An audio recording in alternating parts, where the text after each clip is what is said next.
What people do for money, some do not stop even the killing of loved ones. The chilling story of Belle Gunnes, who would do anything for a life of ease. Belle Gunnes was born in the 19th century in Norway, in the municipality of Selbu. Named Brunhild Båtsdottir at birth, she was the youngest of 8 children in a poor mason family. Belle did not intend to live like her parents, and when the opportunity presented itself, she went to America, which could have given her a much better life than Norway. In 1884, in Chicago, Belle found her first husband, her countryman Matt Sorensen. 2 years after the wedding, the couple opened a candy store, but the business did not bring the expected income. Not even a year later, the store burned down and the Sorensens received insurance payments.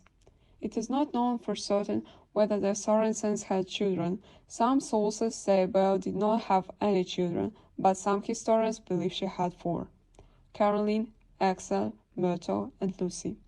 Caroline and Axel allegedly died in early childhood, presumably of colitis. A little clarification: the symptoms of colitis, abdominal pain, nausea, diarrhea, and fever, are easily confused with signs of severe poisoning. Caroline and Axel's lives were insured, so the insurance company paid the Sorensens for the children's deaths as well.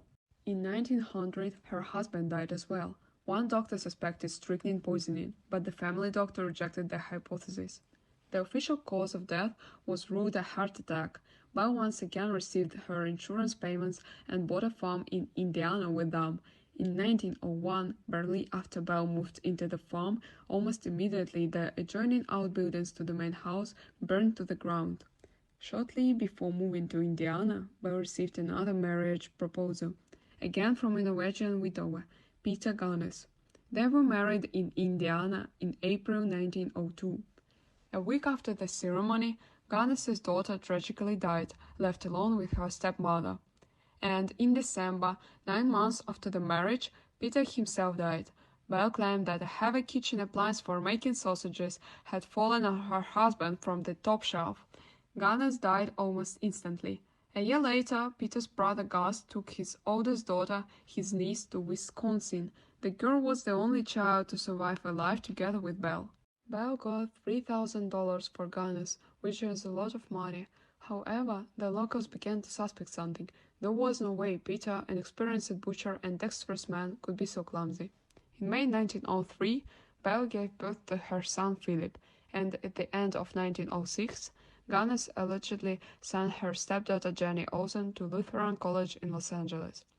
Jenny's body was found with the bodies of her other children, owned and adopted. Probably deciding not to be petty anymore, Belle advertised in the newspaper where she wrote that she was ready to meet a gentleman with serious intentions to start a family. The practical farmer warned that she was not inclined to long correspondence and would like to immediately invite a potential groom to visit. Several gentlemen responded to the ad at once. Many had visited Belle on her farm, where she almost immediately told guests about their mortgage on the house and offered grooms to prove that their intentions were the most serious. That was how she got a considerable sum of money. However, none of the visitors ever left the farm, but Belle herself was seen and often dug in the Big Ben. In 1908, Belle Gunnes hired a laborer named Ray Lamphere to help out around the farm. Ray fell passionately in love with his mistress, and according to rumors, he was ready to commit any crime for her. Ray was terribly jealous of Belle's boyfriends, and scandals often broke out between the landlady and the laborer. When it became unbearable to tolerate the antics of a jealous man, Belle fired Ray, and publicly stated that the worker threatened to burn down her house with her, and in connection with this, she'd like to make a will in the name of the children, in case something happens to her. Indeed, after a while the house caught fire. Almost no one managed to get out of the fire trap. The bodies of the children were found in the beds, and a woman's corpse was found in Belle's bedroom. It was without a head. Coroners carefully examined the remains and concluded that the corpse couldn't belong to Belle Gunnes. But where had the bloody farmer gone? The police wanted to make sure that the corpse of the decapitated woman didn't belong to Belle Gunnes. Her dentist pointed out that if the police had managed to find Mrs. Gunnes's jaw in the ashes, he would have been able to tell for sure whether it belonged to her or not. The police succeeded. They dug up several preserved crowns of the teeth on the site of the burnt house.